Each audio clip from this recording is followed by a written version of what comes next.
Hello students. आज हम आपकी फ्लेमिंगो बुक का एक बहुत ही दिलचस्प जो प्रेरणादायक चैप्टर है वो शुरू करने जा रहे हैं, जिसका नाम है डीप वाटर। ये चैप्टर नंबर 3 है। इससे पहले अपने 12th क्लास के जो इंग्लिश है फ्लेमिंगो, उसके 2 चैप्टर अपन ने पूरे कर लिए। आज अपन देखने वाले हैं थर्ड चैप्टर के बारे में, और जिसका नाम है डीप वाटर। और इसके जो लेखक है वो कौन है? William Douglas. ये ध्यान रखना, ये इसके क्या है, राइटर है विलियम डगलस। आज अपन इस टॉपिक को पढ़ने वाले हैं। तो इस टॉपिक के अंदर आपको क्या मिलेगा? तो सबसे पहले एक चीज आप ये बताओ कि आपको कभी जिंदगी में किसी चीज से डर लगा है क्या? जैसे अंधेरे से लगाओ, ऊंचाई से लगाओ, पानी से लगाओ। तो ये कहानी भी ऐसे ही एक डर के बारे में है, जो डीप वाटर है, जिन्होंने किसने लिखी थी? ये डगलस ने। तो डगलस जो अपने राइटर है, उनकी खुद की जिंदगी की सच्ची कहानी है। यानी जो राइटर है, उनके जीवन में जो घटना घटी है, वो ही अपने को इस कहानी के थ्रू अपने को पता लगेगा उनके साथ क्या हादसा हुआ था। तो वो बताते हैं कि कैसे उनके मन में पानी के प्रति एक गहरा डर बैठ गया था बचपन के अंदर। ठीक है। और इस चैप्टर में हम ये पढ़ेंगे कि कैसे बचपन के दो आंसू ने उन्हें पानी से डरा दिया।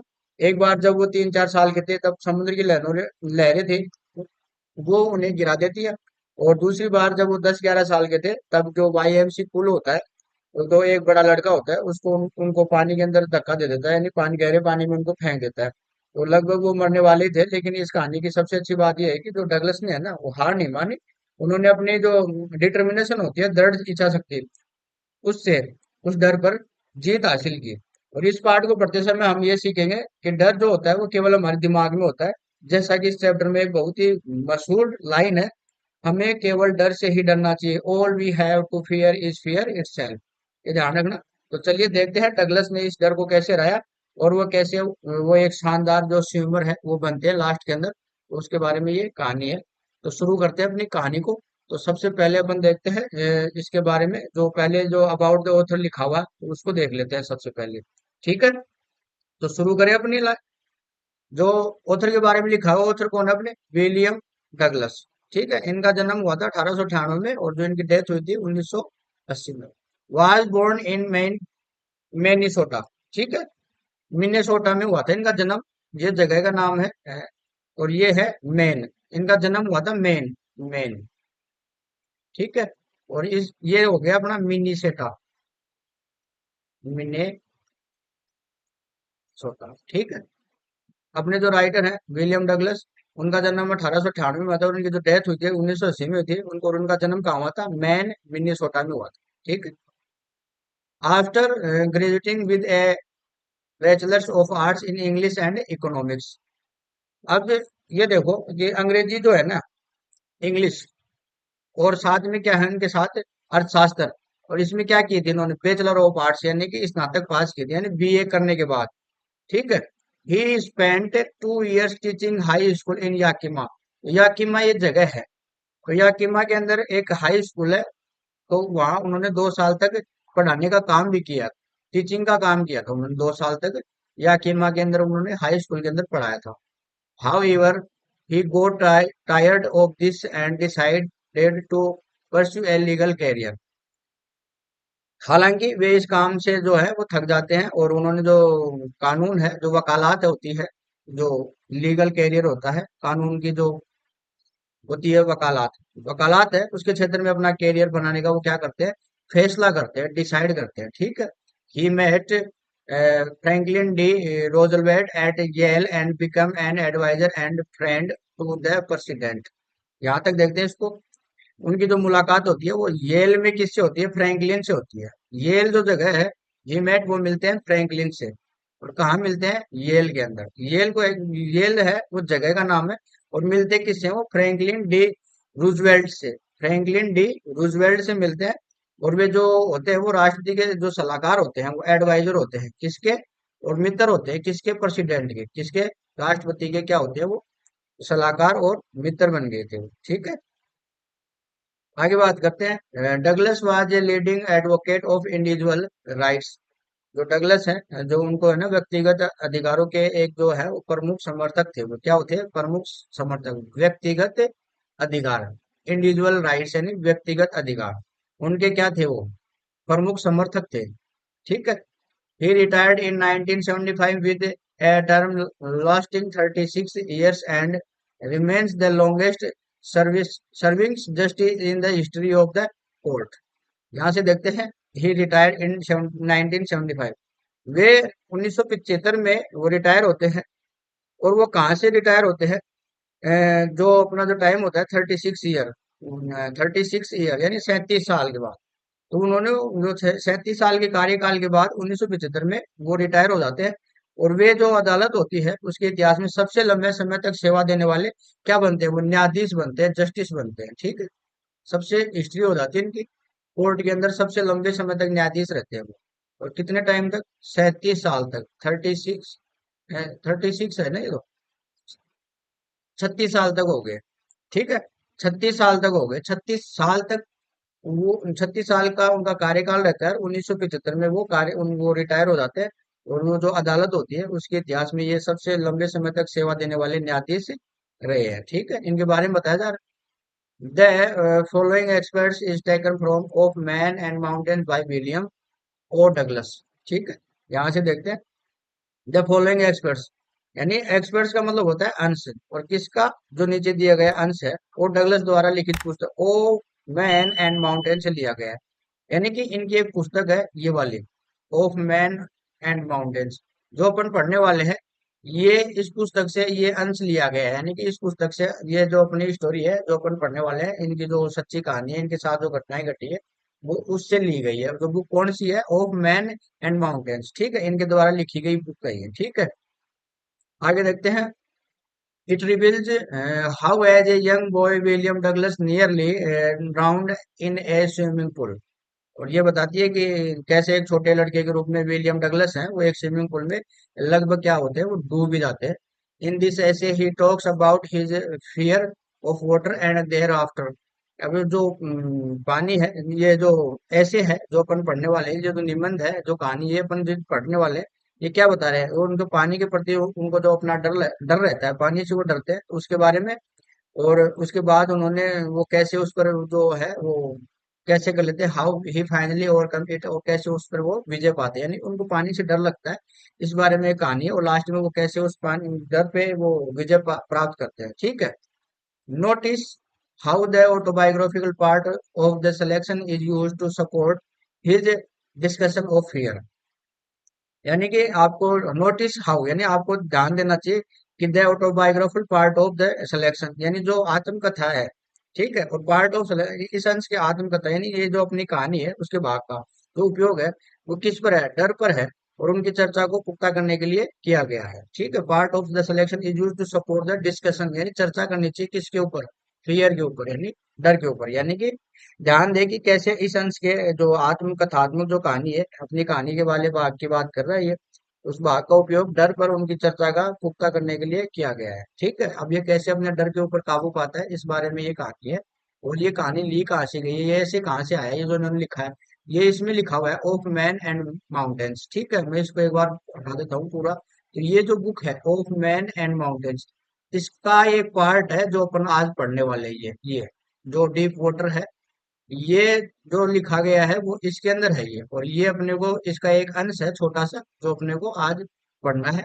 ठीक है, तो ये अपने यही बताते हैं इनके साथ जो घटनाएं घटती है जीवन के अंदर, सच्ची घटनाओं के ऊपर है सारी चीजें। इनको पानी से डर लगता है तो कैसे लास्ट में वो खुद एक स्विमर बनते हैं और कैसे अपने डर के ऊपर काबू पाते हैं। ठीक है, तो देखें अब आगे। तो शुरू करते हैं। देखो, थोड़ा सा मैं कलर चेंज कर देता हूँ। It had happened when I was 10 and 11 years old। यह तब हुआ जब मैं 10 या 11 साल का था। ये घटना बता रहा है जब मैं 10 11 साल का था तब हुआ। अब क्या हुआ? I had decided to learn to swim. यानी कि मैंने तैरना सीखने का फैसला किया था। There was a pool at YMCA in Yakima. यानी याकिमा में YMCA का एक पुल था। दैट जो कि ऑफर्ड एग्जैक्टली द अपॉर्चुनिटी, जो कि अवसर देता था तैरने का। यानी बिल्कुल यही अवसर है, तैरने सीखने का मौका प्रदान करता था वो, अवसर देता था, अपॉर्चुनिटी देता था। ठीक है, और ये अपना YMC पुल रहा। इमेज देखो आपको कैसे काम करती है। ये क्या कह रहा है? जब मैं 10 11 साल का था तब ये सब हुआ और मैंने तैरना सीखने का फैसला किया। और जो तैरना सीखने का फैसला कहाँ है? ये याकिमा में जगह है YMC, यहाँ ये पुल है जिसमें ये तैरने सीखने का इसको मौका मिलता है। The Yakima river was treacherous. जो याकिमा नदी है वो बहुत ही खतरनाक और धोखेबाज थी। देखो ये ट्रेचर आ गया, खतरनाक। ठीक है, तो इसका मीनिंग हो गया खतरनाक धोखेबाज। ठीक है। वो एक्चुअल अगर मीनिंग नदी के हिसाब से देखेंगे तो इसको क्या बोलेंगे, धोखेबाज थोड़ी बोलेंगे, इसको खतरनाक बोलेंगे। क्या बोलेंगे? खतरनाक। ठीक है। तो ट्रेचर का मीनिंग यहाँ धोखेबाज और खतरनाक दोनों हो सकता है, खतरनाक। ठीक। Mother continuously warn against it, जो माता जी है मेरी, वो क्या करती है, वो लगातार इसके खिलाफ मुझे चेतावनी देती रहती है, वार्न करती है, चेतावनी देती है। And kept fresh in my mind the details of each drawing in the river, और नदी में डूबने वाली हर घटना का विवरण जो है वो मेरे दिमाग में वो क्या करती थी, ताजा रखती थी वो। ठीक है। But the YMC pool was safe, लेकिन जो YMC का पुल है वो कैसा था, सुरक्षित था। इट वॉज ओनली 2 और 3 feet deep at the shallow end, यानी कि यह जो सेलो एंड का मतलब होता है उतला किनारा, यानी उतले किनारे पर केवल ये 2 या 3 फीट गहरा ही था ये। ठीक है। And वाहिल it was 9 feet deep at the other, और जबकि दूसरे किनारे पर यह 9 फीट गहरा था। ठीक है। एक साइड से कितना था, 2 या 3 फीट गहरा था, और दूसरे किनारे कितना था, 9 फीट गहरा था। द ड्रॉप वाज ग्रेजुअल, और जो गहराई थी वो ढलान था वो कैसा था, धीमा था। ठीक है। I got a pair of water wings and went to the pool, मैंने वाटर विंग्स पहने, और वाटर विंग्स की जो होती है वो जोड़ी ली, इसकी पेयर लिया, यानी जोड़ी वाटर विंग्स की। And went to the pool, और मैं पुल पर चला गया। अब जो वाटर विंग्स क्या होते हैं, पानी में तैरने में मदद करते हैं। जैसे ये यहाँ पर देखो, ये जो पैर में तो है, एक ये रहा, एक ये रहा, ये इसने साथ में लिया ताकि ये पानी के अंदर डूबे नहीं। ठीक है। I hated to walk naked into it, मुझे उसमें नंगे पैर जाना और जाना पसंद नहीं था। And show my skinny legs, जो स्केनी लेग्स होते हैं यानी नंगे पैर। ठीक है। यानी I hate to walk naked into it and show my skinny legs. अब ये कह रहा है कि जो है ये इसको पसंद नहीं होता है, कैसा, नंगे पैर जाना, और इसकी टांगे जो होती है वो पतली होती है, तो इसको कैसी शर्म सी आती है। तो इसको एक मतलब सबके सामने पुल में जाने में शर्म आ रही है। जब ये पुल के अंदर जाता है तो इसके जो पैर है वो ऐसे लगता है पतले, इसको लगते हैं बहुत पतले है, और जो नंगे पैर है जाते हैं तो इसको शर्म सी आती है। ठीक है। But I substitute my pride and did it, लेकिन मैंने अपने स्वाभिमान को काबू में किया और ऐसा ही किया। ठीक है। एंड डिड इट, ऐसा ही किया। From the beginning however I had an aversion of the water when I was in it। ठीक है। तो फ्रॉम द बिगनिंग यानी शुरुआत से ही, however हालांकि, I had an aversion to the water when I was in it, यानी कि मुझे पानी से एक तरह की जो थी वो डर था, उसको अरुचि थी जब मैं इसके अंदर होता था, यानी जब ये पानी के अंदर होता था तो इसको अलग सा डर लगता था इसको। This started when I was 3 और 4 इयर्स ओल्ड, इसकी शुरुआत तब हुई थी जब मैं 3 या 4 साल का था। ठीक है। आगे बात करते हैं। And father took me the beach in California, और जो उसके पिताजी है वो कैलिफोर्निया का जो बीच होता है वहां इसको लेके जाते हैं। ठीक है। कैलिफोर्निया का जो बीच होता है, बीच का मतलब जो होता है समुद्र तट होता है ना, उस पर लेके गए थे इसको। ठीक है। He and I stood together in the surf, जो वह कौन है, उसके पिताजी है, और आई का मतलब हो गया ये खुद हो गया, आई का मतलब, और ही का मतलब ये फादर हो गया इसके, और ये खुद हो गया अपना राइट। स्टूड टुगेदर साथ में खड़े होते हैं, इन द सर्फ यानी कि लहरों के बीच में खड़े रहते हैं। ठीक है। आई हंग ऑन टू हिम, मैंने उन्हें पकड़ रखा था। Yet the waves knocked me down and swept over me, और जो लहरें हैं वो मुझे क्या कर देते हैं, नीचे गिरा देती है और मेरे ऊपर से बह जाती है। आई वॉज बेरियड इन वाटर, मैं पानी में दब गया था। माई ब्रीथ वॉज गॉन, मेरी सांसें रुक गई थी। आई वॉज फ्राइटेंड, मैं बहुत डर गया था। फादर लाफ्ड, और जो मेरे पिताजी है वो हंसे। बट लेकिन there was terror in my heart, लेकिन लहरों की उस जबरदस्त जो ताकत होती है, at the overpowering force of the wave, wave यानी लहरें, और ओवर पावरिंग यानी जबरदस्त जो ताकत होती है, उसको देखकर इसका जो दिल है, हार्ट है, यानी उसका जो दिल है वो कैसा हो जाता है, डर में हो जाता है, यानी उसमें जो दहशत सी हो जाती है। देखो ये इसके पिताजी है और ये खुद राइटर है। जब ये लहरें आती है तो इनके ऊपर से जाती है और इसको उछलती है, और इसको डर लगता है, और ये लहरें है ना इसको पीछे धकेलती है। तो इसके पिताजी जब ये पानी के अंदर गिरता है तो जब लहरें ऐसा करती है तो इसके पिताजी को हंसी आती है, लेकिन इसको क्या रहता है, ये जो लहरें हैं उनके वो जो ताकत होती है, जबरदस्त ताकत, और पान लहरें आती है तो वो फोर्स से आती है, फोर्स से अपने को पीछे डाल देती है, तो इस वजह से इसके जो दिल में है वो डर सा बैठ जाता है। My introduction to the YMCA swimming pool revived unpleasant memories and start childish fears. ठीक है, जो YMCA स्विमिंग पूल है से वो जो उसका जो परिचय होता है, उसने वो पुरानी जो यादें होती है उसको अप्रिय होती है। ठीक है, YMCA जो स्विमिंग पूल है रिवाइड अनप्लीजेंट मेमोरी, जो अरुचिकर जो यादें होती हैं, ठीक है, अरुचि जो पुरानी यादें होती हैं वो ताजा कर दिया जाती है, और बच्चों को डर को फिर से जगा दिया। ठीक है, स्टार्स चाइल्डिश फियर, फियर से नहीं डर, और किसका, चाइल्डिश यानी बचपन का डर, चाइल्डिश फियर यानी बचपन का डर। स्टिल्ड यानी स्टिल्ड का मतलब हो गया जो जगा देना उसको। ठीक है, यानी कहने का मतलब ये है कि जो YMCA स्विमिंग पूल से मेरे परिचय ने पुरानी अप्रिय यादों को ताजा कर दिया और बचपन के डरों को फिर से जगा दिया। But in a little while I gathered confidence, लेकिन थोड़ी ही देर में मैंने आत्मविश्वास जुटा लिया। I paddled with my new water wings, मैंने अपने नए वाटर विंग्स के साथ पानी में हाथ पाँव मारना शुरू किया। Watching the other boys and trying to learn my aping them, और जो दूसरे लड़के हैं, उनको देखते हुए और उनकी नकल करते हुए सीखने की कोशिश करने लगा। तो जो यहाँ पे अपने एक मीनिंग आई है, जो एपिंग, ये थोड़ा सा मीनिंग ध्यान रखना। एपिंग का मतलब क्या होता है? एपिंग का मतलब होता है नकल करके। यहाँ लिखता हूँ मैं इसको, नकल करके।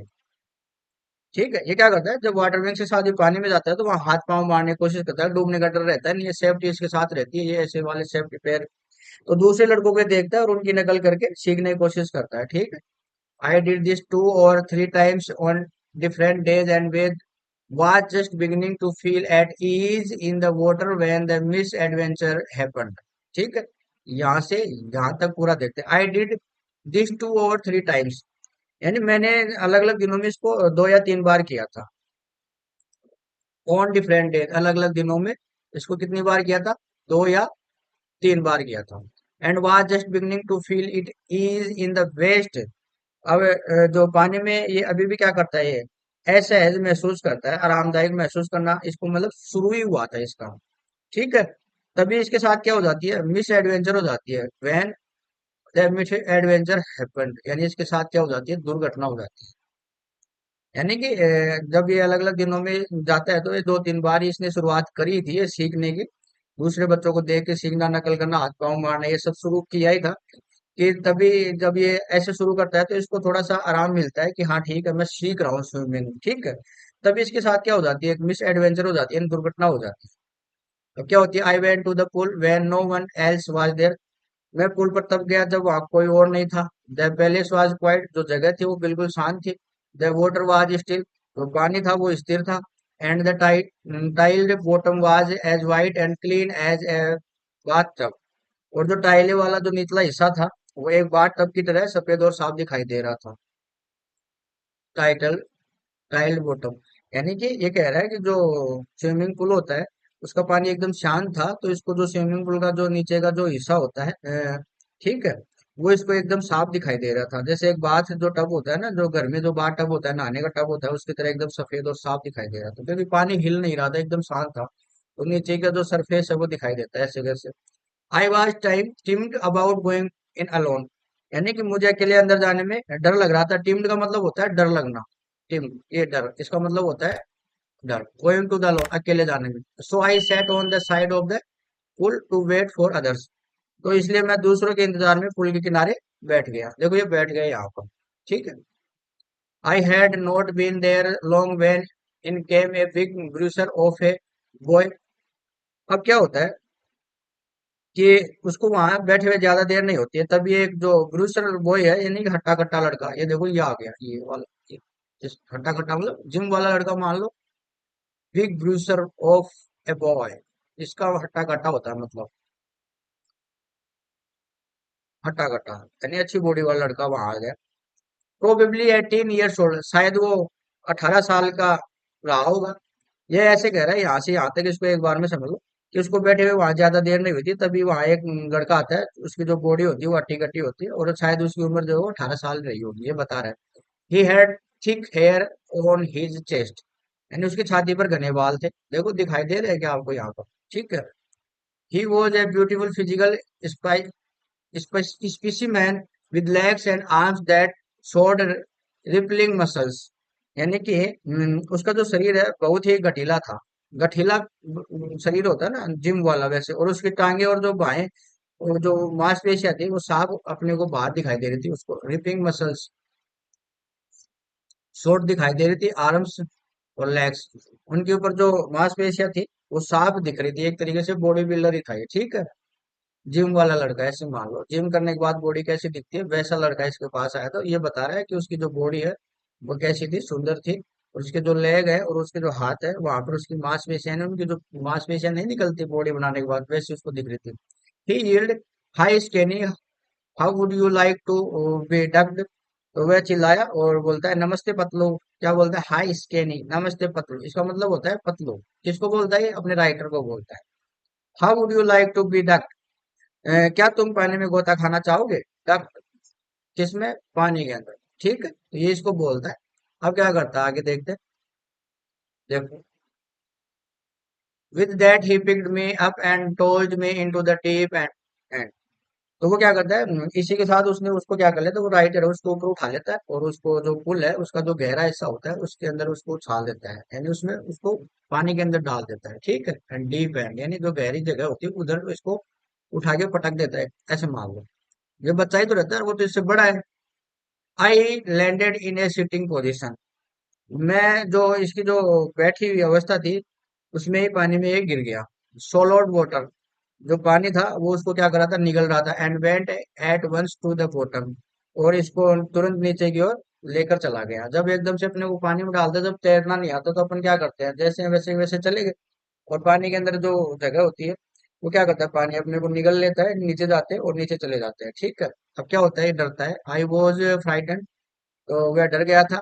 But not yet frightened out of my spirits, लेकिन अभी इतना डरा हुआ नहीं था, क्योंकि इसको क्या थी अभी, शुद्ध बुद्ध थी अपनी, यानी होश खो दो। इतना डरा हुआ नहीं था कि ये अपनी जो शुद्ध बुद्ध है उसको खो दे।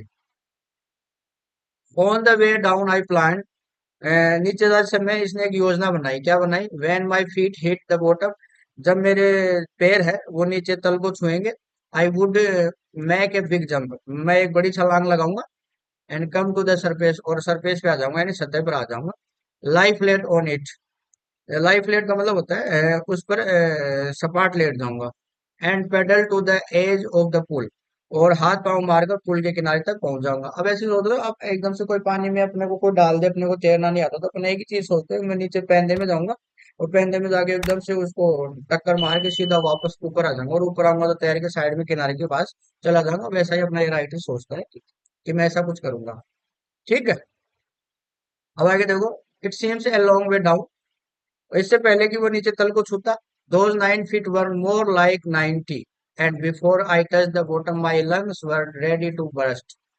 अब ये क्या बोल रहा है कि जब नीचे का जो रास्ता होता है वो इसको कैसा लगता है, बहुत बड़ा लगता है। ठीक है, नीचे का रास्ता उसको कैसा लग रहा था, बहुत बड़ा। दोज 9 feet यानी कि जो 9 फीट जो गहरा था वो इसको अब कैसे लग रहा था, 90 फीट के बराबर लग रहा था, 90 के बराबर। ठीक है। 9 फीट कितना लग रहा है, अभी इसको 90 फीट के बराबर लग रहा है। ठीक है। Before I touch bottom my lungs were ready to burst, और जब ये उसको नीचे जाता है, उस जब ये तल को छूता है उससे पहले इसके जो फेफड़े हैं वो एक तरीके से ये फटने के लिए तैयार हो जाते हैं। इनकी सांस जो है वो फूलने लग जाती है, रेडी टू ब्रस्ट, फटना। और फटने का मतलब ये है लंग्स फटने में सांस फूलने लग जाती है इसकी। ठीक है। But when my feet hit bottom I summon all my strength and made, लेकिन जब मेरे पैरों ने जो तल को छुआ तो मैंने अपनी पूरी ताकत लगाई। What I thought was a great spanning upwards, और ऊपर की ओर एक जो है वो जोरदार छलांग लगाई। I made I would bob to the surface like a cork, तो ये सोचता है कि मैंने ऐसी कल्पना की कि मैं जो कॉर्क होती है उसकी तरह उछलकर सतह पर आ जाऊं। कॉर्क का मतलब होता है ढक्कन, यानी ढक्कन होता है ना एकदम से छुप, अपन किसी भी बोतल का ढक्कन खोलते हैं झटके से, प्रेशर रहता है उसके अंदर, तो ढक्कन कितनी फास्ट खुल के जाता है बाहर की तरफ। तो ये सोचता है कि मैं भी एक कॉर्क की तरह उछलकर सतह पर आ जाऊंगा। इंस्टेड इसके बजाय आई केम अप स्लोली, लेकिन मैं धीरे धीरे ऊपर आया। आई ओपन माई आईज, मैंने अपनी आंखें खोली, सा नथिंग बट वाटर। मतलब इसने अपनी आंखें खोली और उसे पानी के अलावा कुछ नहीं दिखा। Water that had a dirty yellow things to do it. ठीक है। तो ऐसा पानी जिसमें गंदा पीलापन था, यानी ये जो पानी है वो इसको ऐसे लग रहा है गंदा हो गया, पीला पीला सा। आई ग्रू पैनिकी, मैं घबरा गया। इसका मतलब होता है घबराना। I read up as if to grab a rope and my hands clutched only at water. अब ये क्या कह रहा है कि मैं ऊपर की ओर लपका जैसे कि कोई रस्सी पकड़नी हो। ठीक है। Hand clutched only at water. ठीक, आई रीड अप, मैं ऊपर पहुंचा, एज इफ जैसे कि, आई ग्रैब मैं पकड़ना चाहता, ए रोप एंड यानी कोई रस्सी पकड़ना चाहता था। And my hands clutched only at water, और मेरे पानी केवल क्या पकड़ पाते हैं, केवल पानी पकड़ पाते हैं, और पानी उसके हाथ में नहीं आता। अभी ये ऐसे मतलब पकता है जैसे इसको कोई रस्सी पकड़नी हो, लेकिन इसमें हाथ में क्या आता है, पानी आता है, पानी को पकड़ सकते नहीं। I was suffocating. अब इसका मतलब क्या होता है, इसका जो दम घुटना। आई वॉज सफोकेटिंग यानी दम घुटना, यानी उसका जो है वो दम घुट रहा था। आई वॉज सफोकेटिंग यानी मेरा दम घुट रहा था। आई टायर टू येल, और but no sound came out, और ये क्या करता है, चिल्लाता है, चिल्लाने की कोशिश करता है। ट्राइड टू येल, चिल्लाने की कोशिश करता है, लेकिन नो साउंड केम आउट, और कोई भी आवाज बाहर नहीं जाती है। Then my eyes and nose came out of the water, तभी मेरी आंखें और नाक पानी से बाहर आए। बट नॉट माई माउथ, लेकिन मेरा मुंह बाहर नहीं आया। ठीक है। अब आगे देखते हैं। I flailed at the surface of the water swallowed and choked. अब ये क्या कर रहा है कि जो पानी की सतह है उसके ऊपर ये हाथ पाँव मारता है खूब सारे, और जो पानी है वो भी निकलता है, क्योंकि इसके मुंह में जाता है ये पानी, देखो ये जा रहा। ठीक है। और लास्ट में क्या होता है, इसका दम घुटने लग जाता है, चौक होने लग जाता है। ठीक है। I tired tried to bring my legs up, और जो अपने पैर है उनको, टांगों को है ना ऊपर लाने की कोशिश की। But they hung as dead weights, paralysed and rigid, rigid. ठीक है। तो इसके ये क्या करता है, अपनी टांगों को ऊपर लाने की कोशिश करता है, लेकिन इसको ऐसे लग रहा है जैसे कि उनमें बेजान है, बोझ की तरह ये लटक गए हैं। डेड वेट, पैरालाइज यानी कि बेजान हो गए, जैसे लकवा लग गया उनको, ये लकवे मार गया हो। और वे कैसे हो गए, रिजिड यानी एक तरीके से कठोर हो गए, यानी एकदम टाइट हो गए, मतलब कोई काम नहीं कर रहे थे इसके पैर वैर कुछ भी।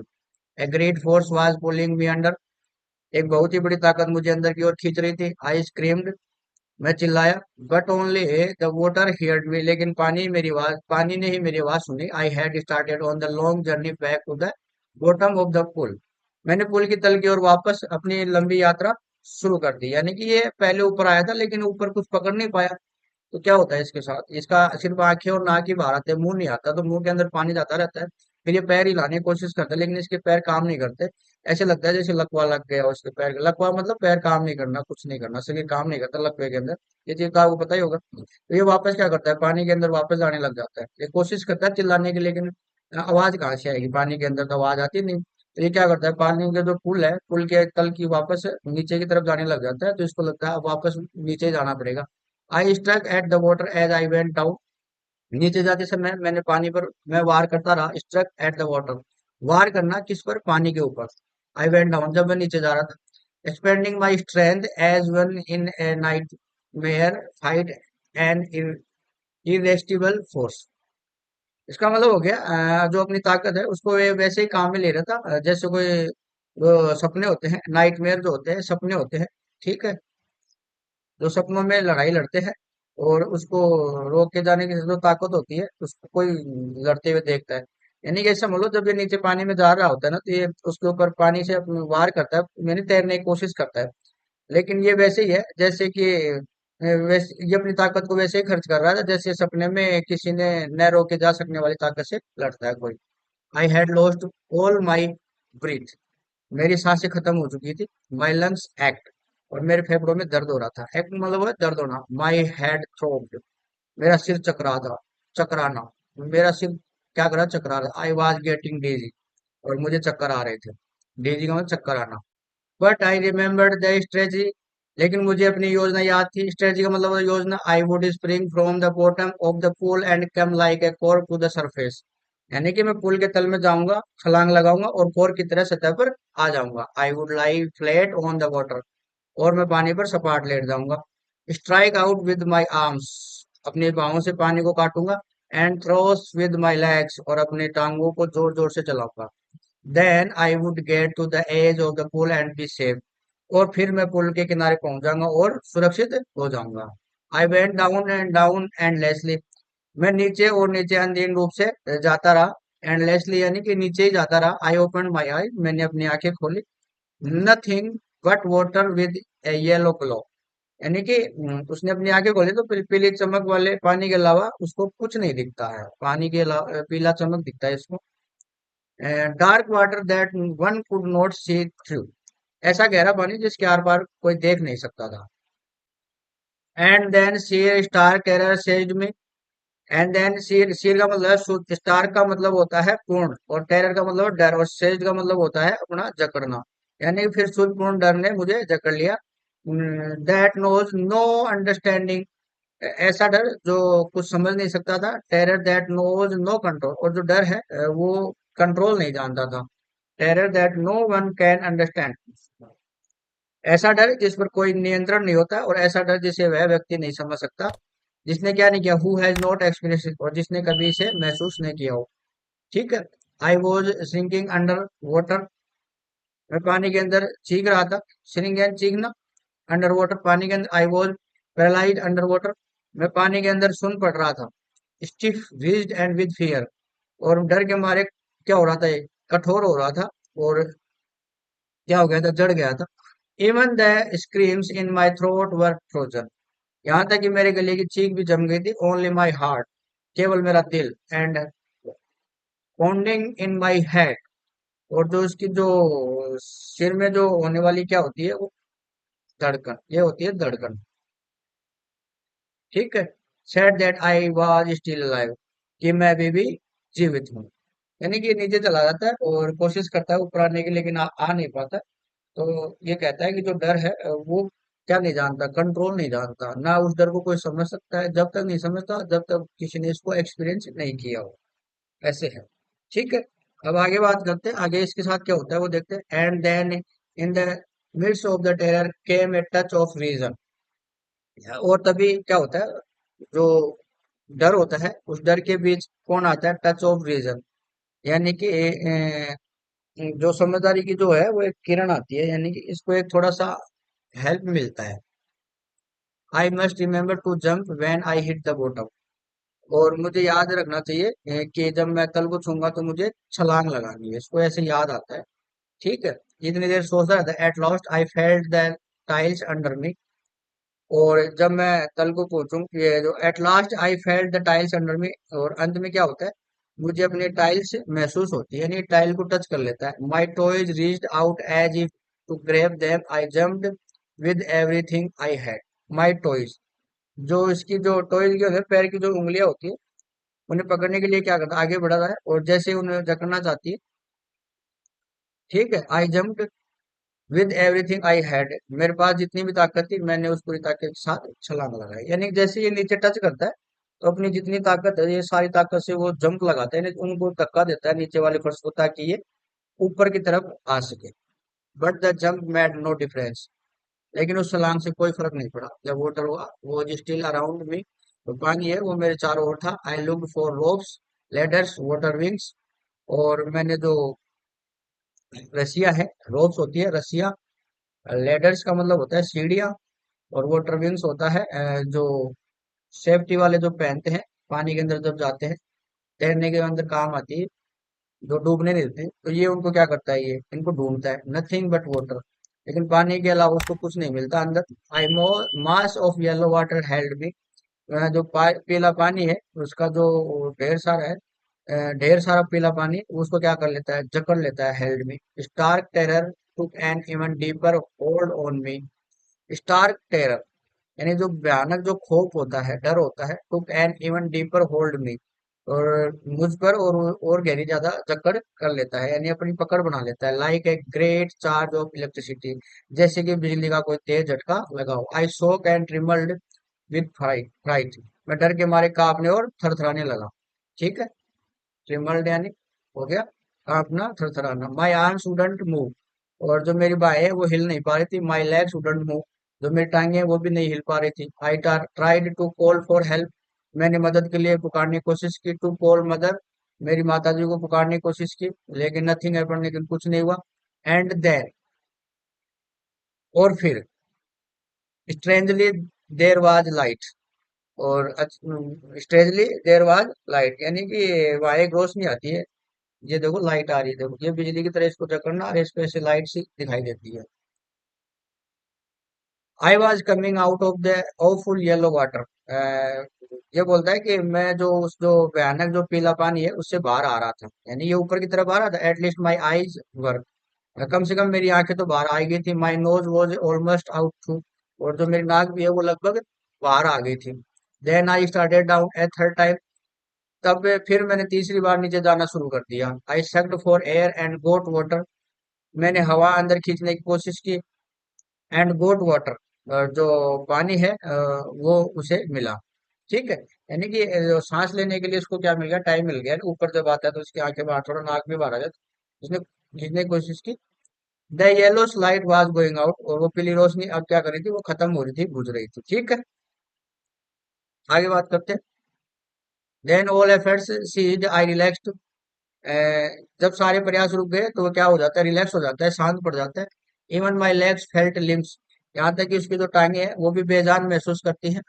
And blackness swept over my brain, और जो उसके जो दिमाग पर है वो क्या हो जाता है, अंधेरा छा जाता है। Blackness swept over my brain, इसके दिमाग पे अंधेरा छा जाता है। इट वाइप्ड आउट फियर, इसने डर को क्या कर दिया था, खत्म कर दिया था। इट वाइप्ड आउट टेरर, इसने अपने डर को क्या कर दिया था, खत्म कर दिया था। और इसको जो खौफ है वो भी उसका खत्म हो गया। There was no more panic, अब इसको कोई घबराहट नहीं थी। It was quiet and peaceful, अब सब कुछ शांत और सुकून भरा था। Nothing to be afraid of, और डरने की कोई बात नहीं थी। दिस इज नाइस, ये अच्छा है। टू बी ड्राउसी, जो इसको महसूस हो रहा था। टू गो टू स्लीप, तो सो जाना। ये क्या करता है, अब देखो ये ऐसे तैरना, इसको डर, अब जो पानी के बार बार नीचे ऊपर जा रहा था तो इसको एक डर इसका निकल गया था। अब ये थोड़ा सीख गया था कि पानी के अंदर कैसे अपने को बच के निकलना है, तो ये थोड़ा सीख गया था। तो अब ये इसको क्या, पानी के अंदर अच्छा महसूस हो रहा था, कंट्रोल करना सीख गया था अपनी ब्रीथ को। और तैरना वैरना ये थोड़ा सा करने लग गया था। पहले इसने प्रैक्टिस तो की थी उस वजह से। ये क्या कर रहा है कि डरने की इसकी कोई बात नहीं होती है, अच्छा होता है जब नींद जैसा महसूस करे, सो जाना। ठीक है। नो नीड टू जंप, अब इसको छलांग लगाने की कोई जरूरत नहीं थी। टू टायर्ड टू जंप, और छलांग लगाने के लिए बाद ये बहुत थका हुआ था। It's nice to be carried gently, जो कैरिज जेंटली यानी कि प्यार से। It is nice to be carried gently to float along in space, इसका मतलब होता है जो प्यार से इसको है ना ऐसे ले जाया जाना अच्छा लग रहा था, जो जैसे अंतरिक्ष में तैर रहे हो ये। पानी के अंदर ये आंखें बंद कर लेता रहता है, ऐसे तैर रहा है जैसे अंतरिक्ष में तैर रहा हो। ठीक है। टेंडर आर्म्स अराउंड मी, जो इसके चारों ओर क्या होती है, इसकी जो बाहें होती है, टेंडर आर्म्स यानी कोमल बाहें, हाथ। टेंडर आर्म्स लाइक मदर्स, और माँ जैसी कोमल बाहें। Now I must go to sleep, अब मुझे सो जाना चाहिए।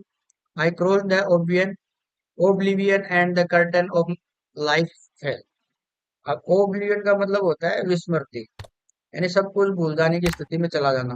तो ये ऐसा चला जाता है, और इसका ऐसा लगता है कि इसका जीवन का पर्दा अब गिर गया है। The next I remembered I was lying on my stomach beside the pool. अगली बात जो उसको याद आती है वो क्या याद आती है, कि यह पुल के किनारे पेट के बल लेटा हुआ था, वोमिटिंग, और इसको क्या हो रही थी, ये उल्टियां कर रहा था। That chap that threw me in was saying, जिस लड़के ने इसे अंदर फेंका था वो उसको कह रहा था, क्या कह रहा था, but I was only fooling, लेकिन मैं तो मजाक कर रहा था। ठीक है। समवन सेड, किसी ने कहा, द किड नियरली डाइड, बच्चा लगभग मर ही गया था। वी ऑल राइट नाउ, सब अब सब ठीक हो जाएगा। Let's carry him to the locker room, चलो इसे लोकर रूम लेके चलते हैं। सेवरल आवर्स लेटर, कई घंटों के बाद, आई वॉक होम, मैं पैदल घर गया। आई वॉज वीक एंड ट्रिम्बलिंग, अब वीक एंड ट्रिम्बलिंग का मतलब क्या हो गया, ये बहुत ज्यादा कमजोर था, और क्या था, कांप रहा था। इसका मतलब हो गया कांपना, इसका मतलब हो गया कमजोर होना। आई शूक एंड क्राइड, जब भी वो अपने वेन आई ले ऑन माई बेड, जब ये अपने बेड पे लेटता है तो ये क्या करता है, सोप यानी कांपता है, एंड क्राइड, और क्या करता है, रोने लग जाता है ये। ठीक है। I couldn't eat that night, और उस रात इसने कुछ नहीं खाया। 4 days A haunting fear was in my heart, कई दिनों तक मेरे दिल में एक जो डर है, वो सताने वाला डर इसके दिल में रहता है। द स्लाइटेस्ट एक्सर्शंस अपसेट मी, थोड़ी सी जो भी मैंने तो उससे मुझे उसको क्या कर देती थी, वो परेशान कर देती थी। Making me wobbly in the knees and sick to my stomach, जिससे कि इसके जो घुटने हैं वो डगमगाने लगते थे, और उसका जो जी है वो मैं चलाने लगता था। ठीक है। I never went back to the pool, मैं फिर कभी उस पुल पर नहीं जाऊंगा। आई फियर्ड वाटर, मुझे पानी से डर लगने लगा। आई अवॉइड इट, मैंने इसे जो पानी है इससे डर लगने लगा था। और I avoid it when ever I could, जब भी संभव होता है मैं इससे बचने की कोशिश करता हूँ, मैं बचता हूँ इससे। इसके साथ जो घटना घटती है, अब इस घटना के बाद इसको पानी से बहुत ज्यादा डर लगने लग जाएगा। ऐसी घटना आप लोगों के साथ भी हो जाए तो आपको भी डर लगने लग जाएगा, सीधी सी बात है। अपन जब ऐसा लगता है कि मरते मरते बचे हैं, तो अपन उस चीज के पास वापस बाद नहीं जाते। तो ऐसा ही इसके साथ हुआ, वो बड़ा लड़का था, वो इसको पानी में धकेल देता है, तो ये मरते मरते बचता है। तो अब इसको ऐसे लगता है कि अब फिर कभी भी मैं तो पानी के पास नहीं जाऊंगा, और जब भी इसको पानी दिखता है तो उसके साथ दूर ही भगता है उससे, उसके पास जाने से ये बचता है। ठीक है। अब आगे की कहानी क्या है, अपन आगे देखेंगे। अभी तो है ये थोड़ी सी और पूरी तैयार है, बस क्या है कि क्लास बड़ी नहीं है, इसलिए मैं क्या इतना ही करवा रहा हूँ। इसका सेकंड पार्ट दे दूंगा ताकि आपको बोरिंग नहीं आए, क्योंकि अब स्टोरी है, जो स्टोरी है वो तो रहेगी, उसमें क्या है, दो दो पार्ट के अंदर देखने वाले हैं इसको। फर्स्ट पार्ट अपना हो गया है, इसके आगे की स्टोरी सेकंड पार्ट में देखें। क्लास अच्छी तो लगी तो लाइक करें, कमेंट करें, अपने दोस्तों के साथ इसको शेयर भी करें चैनल को। और चैनल में नए हैं तो सब्सक्राइब जरूर कर ले, जिन्होंने अब तक चैनल सब्सक्राइब नहीं किया सब्सक्राइब जरूर करें। नेक्स्ट पार्ट में मिलते हैं। Thank you for